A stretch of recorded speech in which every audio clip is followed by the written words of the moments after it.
So apparently my Brock Purdy skit that I made, like 7 weeks ago before he played, wasn't accurate. This did not age well. This aged well. This aged like sour milk. Didn't age well. This aged like milk. Purdy one aged like milk. Aged poorly. This didn't age well. This aged about as well as milk. Yeah, this didn't age well. This did not age well. This aged like milk. This aged poorly. Can you guys come up with anything else? Like, this is ridiculous. This is just 10,000 people saying the same exact thing. If you want me to say it out loud, I will. I'm sorry that I thought the last overall pick in the draft wasn't gonna be good. Believe me, if you follow me on Twitter, you'd know I love Brock Purdy. Nothing against the guy at all. Just like I said, I posted a skit 2 months ago and now everybody wants to go back and just throw it in my face. So, all right.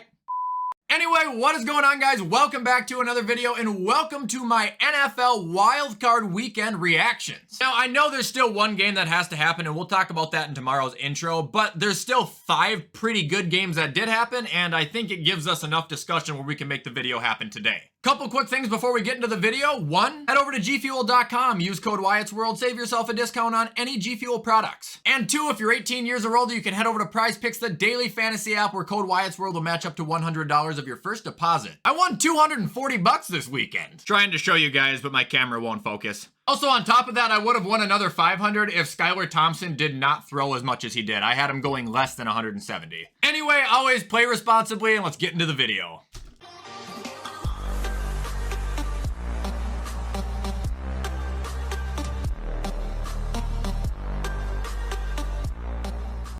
Alright guys, so the first game we got was Seattle at San Francisco, and unfortunately for Seattle fans, the Seahawks are going home for the year. I will give you guys credit, you hung in there for the first half, but after that first half when the game got broken open, you guys weren't ever really able to recover from it. I do also want to say for Seattle, it was kind of disappointing watching your guys' team because it only looked like half of your team showed up. Your defense was pretty non-existent the whole day. Not sure how many times you guys were able to get a stop. I don't think I saw any turnovers. But if you guys even look at the box, there's nothing there. It's 1 sack on the day, and that's all they did. For a playoff game, you gotta play better than that. Now, offensively, I would like to give them some credit before we go over and look at San Francisco. Geno Smith, for his first playoff game ever, I think he played very well. 25 out of 35, 250 passing yards, 2 passing touchdowns. I mean, that's good. Also, Kenneth Walker had a pretty good day. 15 carries for 63 yards, 4.2 yards a bump, 1 touchdown. You can't complain about that. But neither of them are going to compete with the key component of the offense that day, and it was DK Metcalf, who had 10 receptions for 136 yards and 2 touchdowns. He went off. He was the founding father of the points. And without DK on that offense, it would have been an absolute blowout. I'm curious to see what happens with Geno next year. I expect to see him as a starter in Seattle, but he's not going to get like a 4 or 5 year, $200 million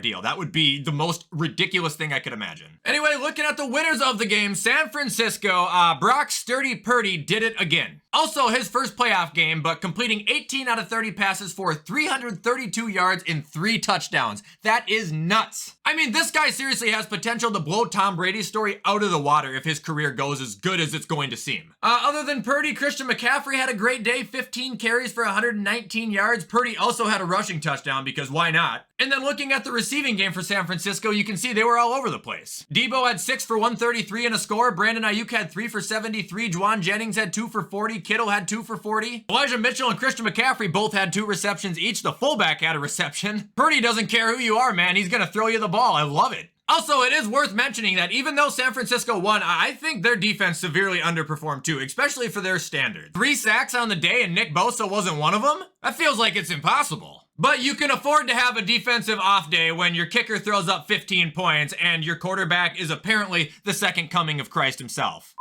All right, next game we got is the Chargers at the Jags. If you guys follow me on Twitter, you would know I changed my pick at the last second to Jacksonville, and honestly, I've got one thing to really say about this game. You might as well have just put this on the line to put the icing on the cake. In all sincerity, man, the game was obviously nuts. It was obviously insane, but it was obviously unbelievable. Again, I tweeted, look at this. Follow your boy on Twitter. Anyway, I tweeted when it was 27-0. The writers must be cooking up one hell of a second half for us. And what happened? A 27-point comeback. I mean, the first half of this game, Trevor Lawrence looked like me in franchise mode. People thought I was controlling him. I really don't know what to think about this game other than the fact that obviously Brandon Staley's fired. I mean, obviously, right? You blow a 27-point lead in the playoffs. With the roster you have, you're gone. Eckler, other than his 2 touchdowns, productivity-wise, he didn't do anything. Herbert had an okay day. I mean, I'm sure the offense as a whole would have done better if they would have had Mike Williams, but no, Brandon Staley had to play him in week 18 to get him hurt. My stomach hurts for Asante Samuel Jr. too. 3 interceptions in the playoffs. I mean, nobody wants to remember that game on your team. Peeking at Jacksonville now, Trevor Lawrence is quite the roller coaster to look at. He finished the day 28 for 47, 288 yards, 4 touchdowns, and 4 picks, and I'm pretty sure the 4 picks came in the first half, and all 4 touchdowns came in the second. Travis Etienne, 20 carries for 109 yards. He had a great day. Look at the receivers. 4 different receivers all caught a touchdown. I mean, I just don't get it, man. How do you go from a half where you can't hit water if you fell out of a boat, and then all of a sudden you're hooking 4 different guys up with touchdowns? But now for Jacksonville, you're on to Kansas City, and I will assure you, if they go up 27-0, they are not giving that back. Good luck. All right, moving on to the next game. It is the Dolphins at the Bills. The Bills won, but I don't have a lot of good to say about this game, so we'll dig into them after I run through Miami because I'm not happy. Miami barely lost, and they kept it a game the entire time. They made it a game when it was about to be dead in the first quarter. Skylar Thompson, I think, honestly did better than a lot of people were expecting him to do because we all know he's not a fantastic quarterback, so a playoff performance in Buffalo with these numbers could have been a lot worse. The run game was really weird. They didn't have one. Receiving, also, we held up considerably well until the second half when Tyreek started to get a little bit loose. Well, I shouldn't even say that. We didn't hold it up well. The Dolphins just dropped every ball thrown at them for the first 2 quarters. I don't know what was going on. But eventually they picked it up. Even though one guy was able to score a touchdown, they still had 7 different people catching the ball. Also, their defense showed up. They didn't play bad. Javon Holland and Zaven both picked off Josh. They sacked him, I feel like, about 8 times. It was probably closer to 5 or 6. But they provided excellent pressure from whistle to whistle, too. I mean, Miami showed up to make this a trap game, and they certainly almost succeeded at it. I tip my hat to them. Now, looking at the Bills, why don't we have our little discussion? Josh Allen, 352, 3 passing touchdowns. Stephon Diggs and Gabe Davis both up over 100 yards and over 5 receptions each. That's fantastic. 7 different receivers in use, 3 different receivers catching a touchdown.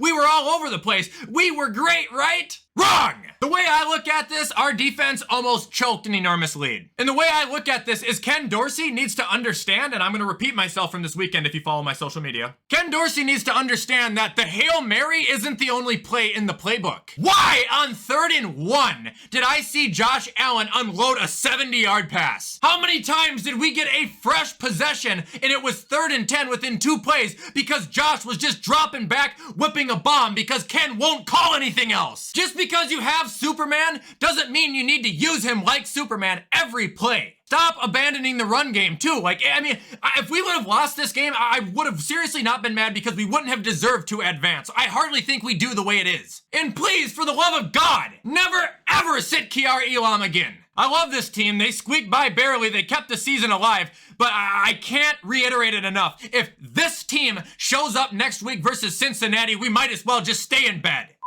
All right, moving on to the next game. It was the Giants at the Vikings, and get this off my chest right away. Congratulations, New York. I have no bad blood at all, and I will be rooting for you guys against Philly. You guys played a great game. Danny played a great game. Saquon played a great game. Isaiah Hodgins played a great game. Your defense played a good enough game. Nothing but respect, nothing but love for you guys, and I hope you can accept my apology from all the chance where YouTube will demonetize me now, but I hope you guys forgive me about all the stuff I've said about you over the last couple of years. I mean, really, Daniel Jones had a superstar game. 24 for 35, 300 passing yards, 2 touchdowns, 78 rushing yards. Saquon shows up with 53 yards, 2 touchdowns. Isaiah Hodgins, 8 receptions, 105, a touchdown. Darius Slayton, 4 for 88. This team was cooking, man. They came to play. They came to win. They came, they saw, they conquered. That is literally all I have to say on New York. So good luck to you guys going forward. Now, as far as Minnesota goes, we knew it. We knew their defense was going to be terrible because they always have been. They always will be this year. Meaning if Minnesota didn't score, 35, 40 points, they weren't going to win this game, and they didn't. They scored 24. That's what happens when you have a team like the Vikings, or I'm sorry to rub dirt on the wound, but the Dolphins. If you're going to ride on the mindset of,